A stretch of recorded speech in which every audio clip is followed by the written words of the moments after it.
Yo, what's up, guys? It is Monday morning, 10 a.m. Eastern time, and it is Labor Day weekend. Decided to hop on here and check in as usual, do our coffee talk, and then we can get on with our day. Hopefully you guys are enjoying your weekend, or at least you did enjoy your weekend. Some people are heading back from wherever they were hanging out for the weekend. But I wanted to jump in here and discuss something today, which I think is pretty important. And we will dig into that topic. I also wanted to let you guys know that the early bird tickets are going to be available through tonight. So depending on when you are watching this, we will we'll have them available until tonight at 11:59 p.m. Eastern time. So basically midnight. What's up, Karen? How are you? Let's see. What's up, Sean? Haven't seen Sean in a long time. What's up, brother? How are you doing? Came for a coffee talk, but all I got was a gun show. Yeah, right. Hey, I'm at the lake, man. I'm getting ready to head on out to the lake again, do a little more boating for the day. Yeah, right. That's funny. What's up, Sean? Good to see you, man. Hope all's well. Yeah. So, all right, cool. So we're gonna try to keep this short. Today, try to keep it to 15, 20 minutes. But I did want to talk about something that I guess I wasn't really aware of until I actually did something, like a week ago, was it now? A week ago, I think it was. And we actually, for those of you that do know, I actually shut down a pretty large Facebook group of mine, which had just under 59,000 people in it. And I decided after 5 years of having that, having that Facebook group, that it was time to move on. That was the one thing that I had not moved since rebranding the podcast.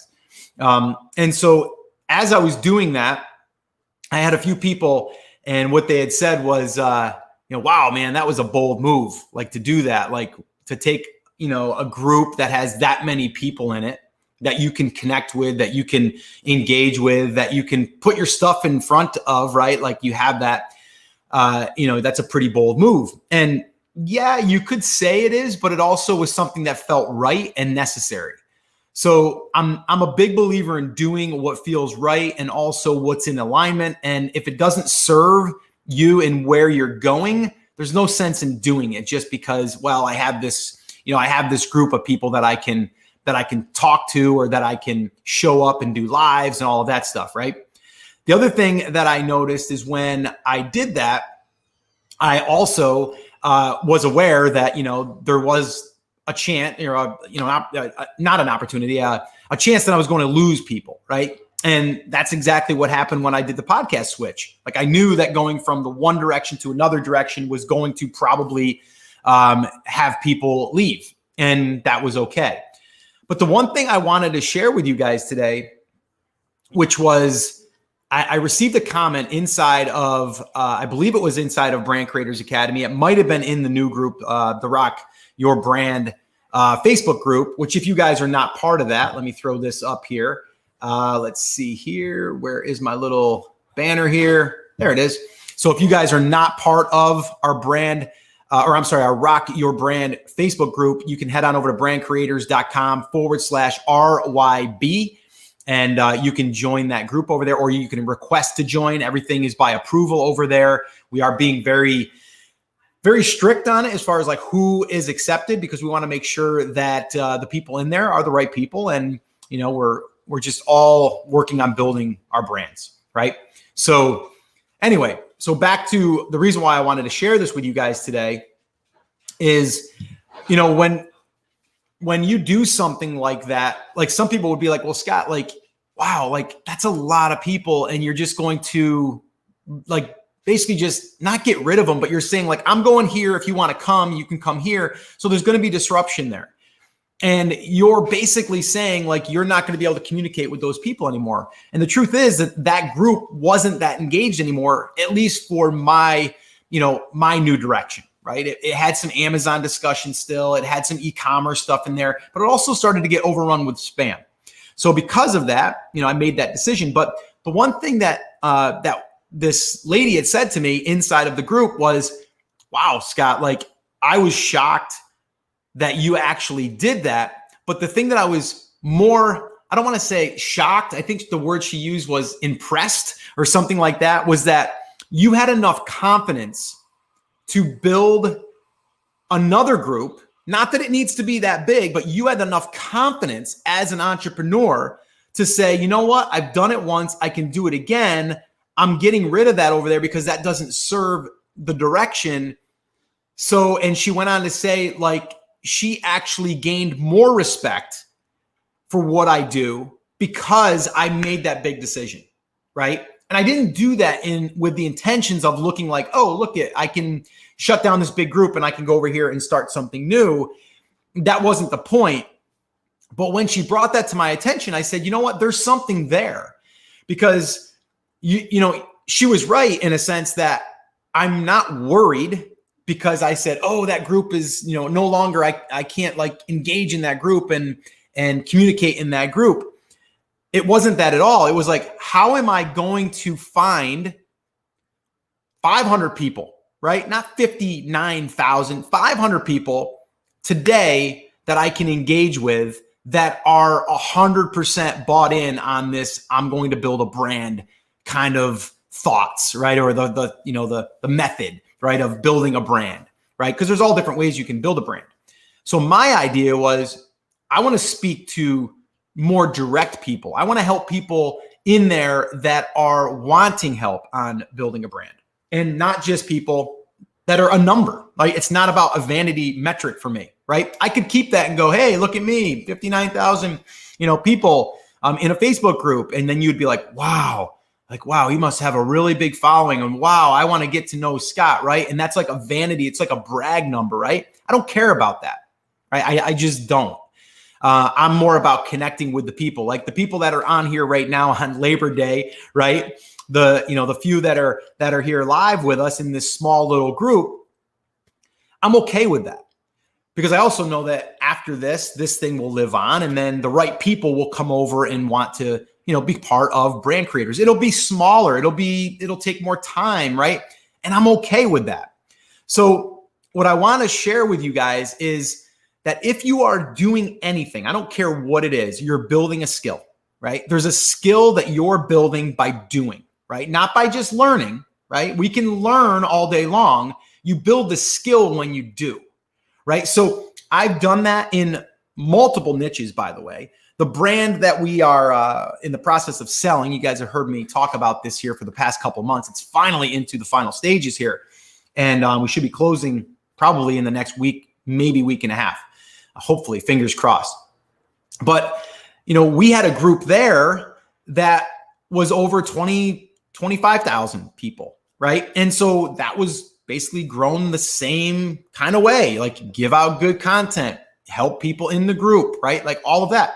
So I'm not worried about trying to grow another group, because that's not my goal. I'm more interested in building an email list as well. And you guys know I talk a lot about building the email list. And the reason is because with Facebook, a lot of times they kind of pull back on the reach. They pull back on who it can get in front of, even though they're part of the group, right? With an email, we have a better chance of showing up in their inbox if they've responded or interacted with our emails in the past, and that's the goal. But I like the control of an email list, but I also like the group, right? So that's why we started the Rock Your Brand group. So this way here we have more of a direct interaction with each other, engagement. And also there's going to be some rules for people that are in that group. If you're not participating, if you're not actually engaging, and I don't mean engaging where you have to talk, I mean just like liking, something, or sharing, or giving an emoji or whatever, right? Like just showing there's a touch there, right? You're actually there. Like if we're in a room right now and I'm having this conversation, I'm looking for head nods. I'm looking for, yeah, I get that, right? So that's what I'm looking for. So that's why I do have confidence in what I've done, because I've done it numerous times, right? Does it mean it's going to be exactly the way that it worked the last time? No, but I learned from that last thing, right? I learned that when I built a group to 59,000, a lot of times that's not the best thing, right? The best thing is to have more concentrated, right? More engagement. And that's what it's, really geared towards as far as the, the new group. So what I want you guys to do is think to yourselves about what you're doing right now and what does that help you be able to do in the future, right? Are you doing something that's building a skill set that you're going to have now and a year from now and 10 years from now, right? I mean, I've built multiple email lists all the way back to when I was in the brick and mortar photography business. I've learned, I've matured, right? And you know, I'm not going to lie. Like, I did want big email lists, right, in the past, but then I've learned that it's not about the size. It's about the, you know, the responsiveness of the list, like all of that. So I don't care if my list is half the size of someone else's, even though they can say, I've got a list of 100,000. And I go, well, I've got a list of 50,000 and it's a lot more concentrated, or even 10,000 or even 1,000. It doesn't matter. If you have a good relationship with your email list or your Facebook group or whatever, that will serve you well. But back to the point of like, how do you gain confidence as an entrepreneur? How do you do it? It's pretty simple. Okay. Not easy, but it's simple. You need to take action on a regular basis. And I don't mean just take action by learning. I'm talking by doing, right? So I keep saying that because it's so important. So many people are students, but they're not actually out there applying what they're learning.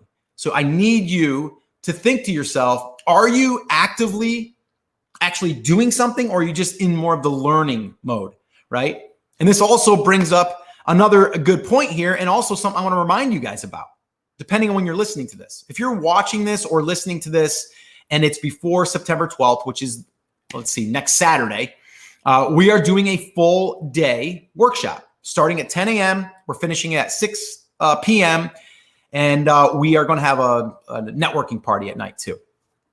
This is all online. This is all virtual. The reason why I'm bringing this up is because that whole day is basically all of the different pieces of building the brand. I mean, we're talking from email list building. We're talking about getting some Pinterest traffic outside if you want to drive and amplify your content, building your content, building your Facebook ads, like all of that stuff. But it's condensed in an area where you don't have to spend 3 to 4 weeks going through one course to teach you Facebook ads, or one course to teach you Pinterest, or one course to teach you email list building. Everything here is designed as a workshop. Every single session is a workshop. So again, I'm doing that because I know that so many people spend weeks or months learning. And then once they get done with one course, guess what? They jump into another course before they ever implemented the last course, right? So we need to implement. So if you're interested, if you're watching this before September 12th, if you're watching this actually the day that it's live right here, which is September 7th, we have early bird tickets still available until tonight. They are expiring tonight. The price will increase to full price.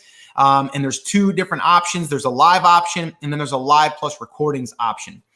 If you're interested in joining us, you have not grabbed your ticket yet, head on over to baltickets.com. Again, that's baltickets.com. It's a 1-day workshop.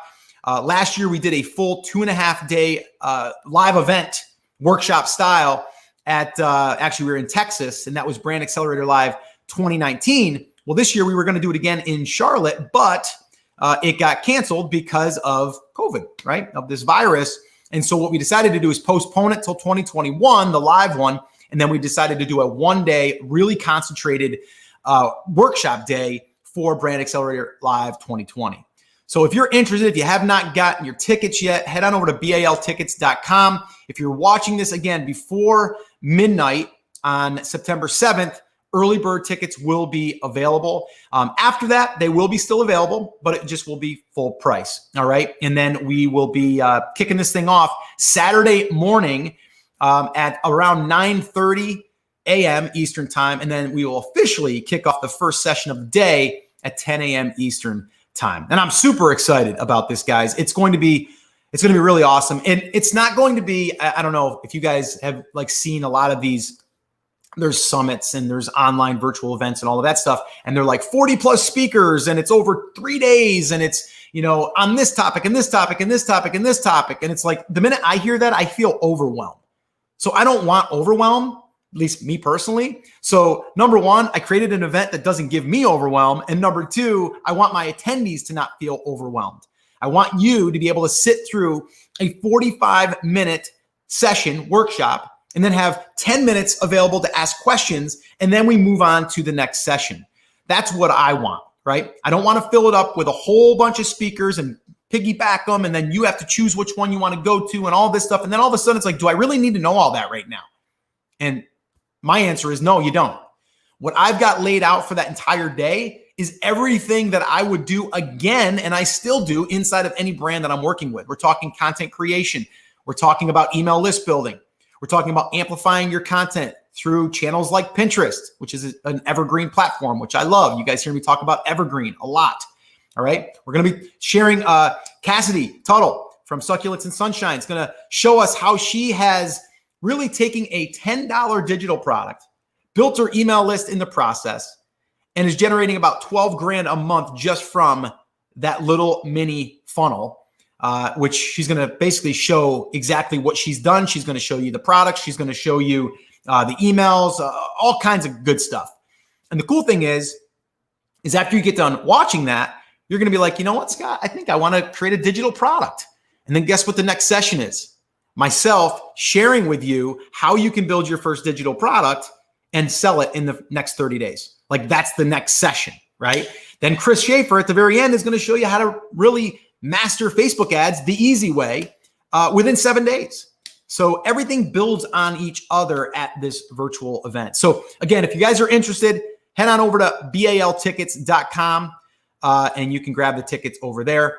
I'm going to open it up now for a little bit of Q&A, and then I'm going to wrap it up because I've got a lake right out there with a boat and my family, and we're going to go on out and have a little bit of fun on this Labor Day. So let me see if you guys got any questions, and then we can rock and roll on out of here.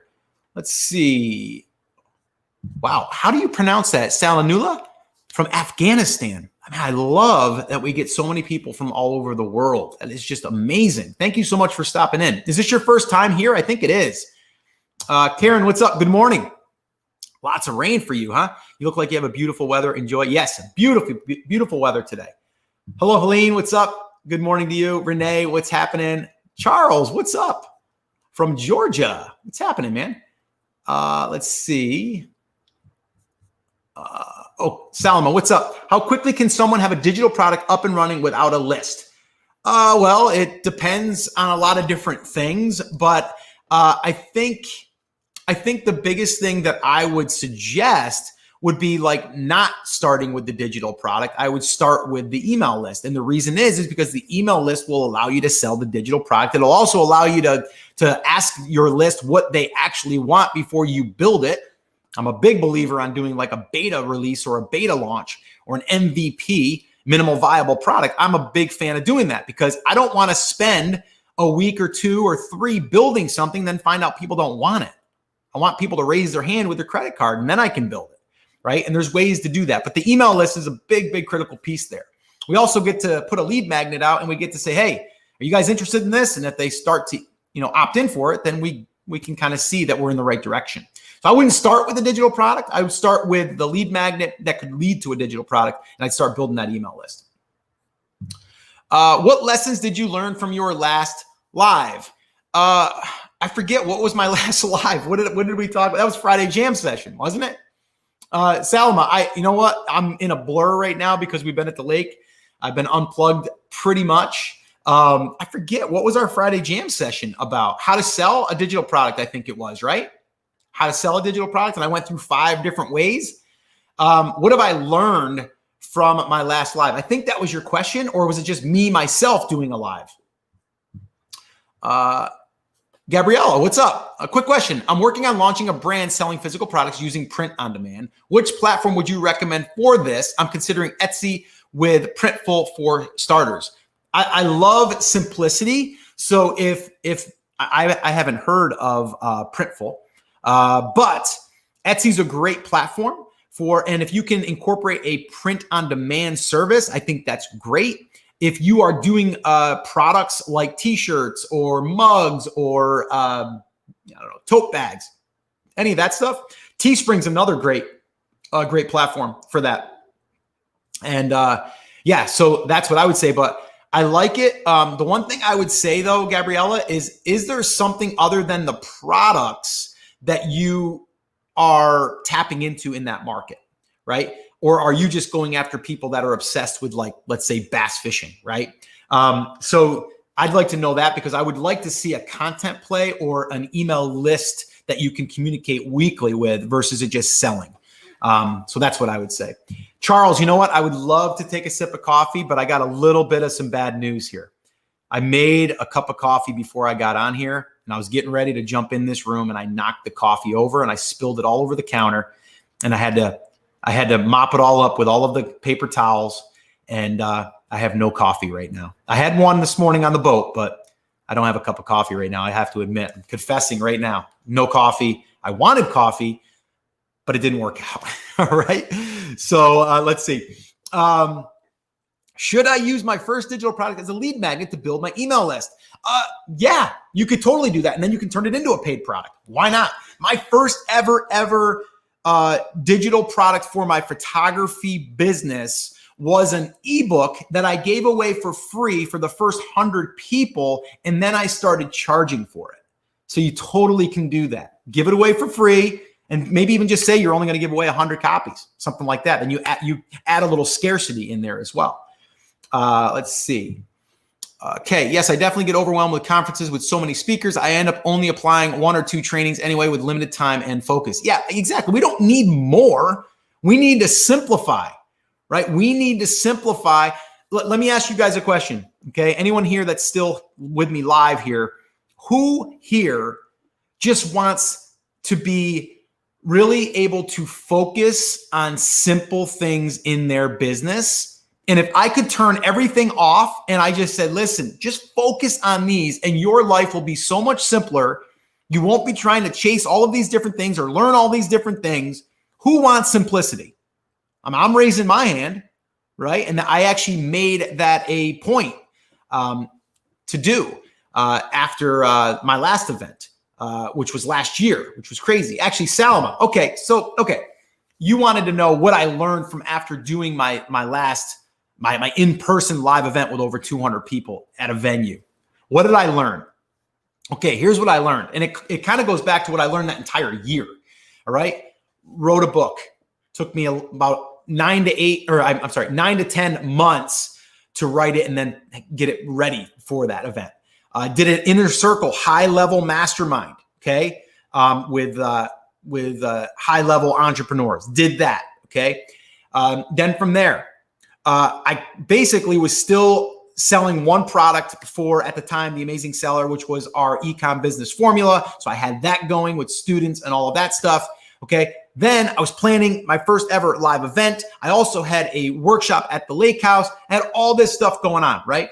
Then I had the live event. You go to the live event. Now, all of a sudden, I'm front and center. I've got to create all my presentations. I've got to make sure that everyone's happy. I got to make sure that we're actually able to sell tickets, right? So bottom line is stress, okay? And we all know that stress is not good for any of us, right? So we have to reduce that. So I made it a point after the event. What I took away from the event was I love the in-person. I love in-person. I love the connecting with people, the networking, and just being able to hang out with my people, right? So I said, as soon as I'm done with this event, after I learned that, I said, I'm stripping away anything else that feels heavy to me, and I'm going to go light. Meaning, I got rid of any courses that I'm selling. Not that I didn't like them or not that I didn't enjoy them. It's just, what you don't realize is to market a course on a regular basis takes a lot of effort, a lot of time, a lot of tweaking, right? And then you have support on the back end. So I learned that from that event, that's where Brand Creators Academy was born, because people said, I want a place to do more of this, what we did at Brand Creators or Brand Accelerator Live. I want to do this on a regular basis. And that's where that was born. So I said, I'm going to strip everything else away. I'm cleaning the slate. And I'm spending all my time on Brand Creators Academy, and anyone that's in there, I'm going to take care of those people the best way that I can. I'm going to show up with them live. I'm going to give them the best resources I can without overwhelming them. And I'm going to give them as much attention as I can. And I'm going to help them build their brands. And so I learned that I just wanted to strip everything else away. So the podcast, Monday, Wednesday, Friday, still doing it, but I'm doing these coffee talks, which also helps with the podcast because now I can pull some of these as coffee talks and put them into the podcast. So I'm not really doing 6 things a week. I'm really doing maybe 4, right? So that helped a lot. And then from there, the live event, I was still going to do the live in-person event this year, but because of what happened, I had to kind of get rid of doing that right now or postpone it. So then I said, let's keep it simple and let's do a brand accelerator live 2020 and make it a full workshop day. I could have did a big thing where I had a whole bunch of speakers and I promoted it for months and I tried to build this whole thing up. And I'm like, you know what? I don't want to do that. It just feels heavy to me. I want to keep something light. So I said, you know what? We're going to throw it out there. Whoever wants to attend can. I'm going to give them all of my attention for the entire day. And we're going to help build brands for people, right? We're going to help people give them action items that they can actually do and not be overwhelmed. So to answer your question in a little bit of a shorter form, simplify and be intentional. That's what I learned. Simplify and be intentional. And I guess the other thing would be keep it light, and whatever feels heavy, just stop doing it. It's probably not benefiting you. All right. Let's see here. Let's see, Chris. Is there such thing as a niche that is too competitive, or is that why you created the brand validation checklist? That's why I did create that. The checklist is because it helps you validate that, and it also helps you niche down. Sometimes if you're going to start here in your niche, we got to drill down a little bit and get where it's not as competitive, and then we can start to lift out of that and then get more into the competitiveness. But yes, Chris, to answer your question, that is why I don't think there's any market that's too competitive, because no one can really be you or can be your brand. So if you want to become the best resource on the internet, there's nothing stopping you at all. And where you have an advantage in those competitive markets is you get to be more personal with your email list or with your subscribers or with your Facebook group or with your content, because you're not at this large, like, high level, right? So anyway, that's that. All right, so let's see. Okay, so I guess you guys were responding to the do you want simplicity? Jamie says, yes, me. Juan says, me. Complexity is the enemy of execution. Yes. Karen, my business is all digital products. We are in the middle of creating a lot more. I need to work on my upsell to start selling more.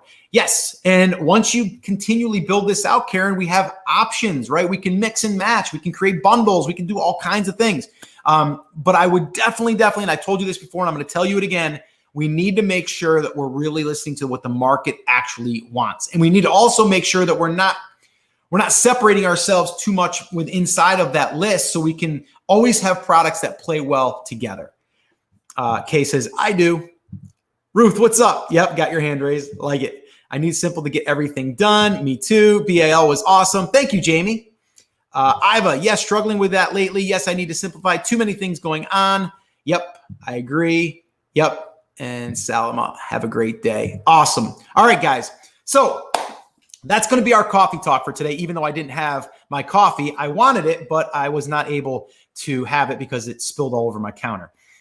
First time that's ever happened, by the way, before a coffee talk. So that was a first for everything. But I just wanted to check in with you guys and hopefully just give you guys a little bit of something to think about, but a little bit of inspiration where you can say, you know what? I need to build a skill. And what I'm doing right now is building a skill, right? And if you do that, you will have way more confidence going into something.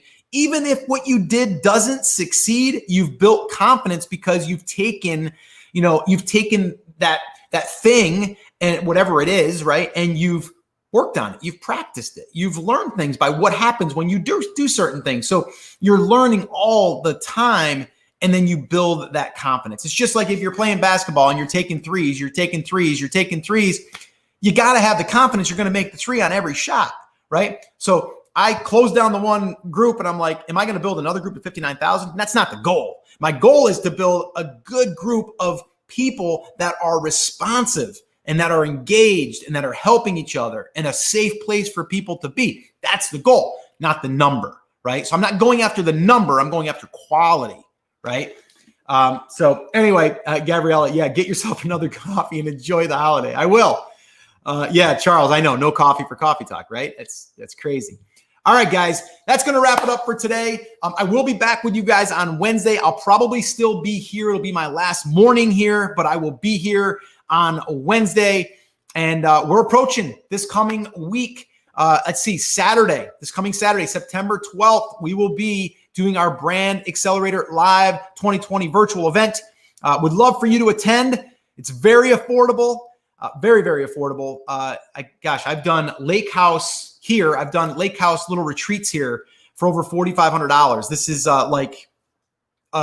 not even a percent probably of that. So it's really, really affordable for you to be able to really just work on what's important in your business and be really focused, be very intentional. And the big word here of the day and of the week is going to be simplicity. All right. We want to keep things simple so we can actually get stuff done. So guys, I would love for you guys to attend if you want to, baltickets.com. If you can't make it there live, we do have an option for getting the recordings. But if you have any questions, let me know. Have an awesome, amazing day. And I'll see you guys on Wednesday. All right. Enjoy yourself. Stay safe. Take care, guys. Bye.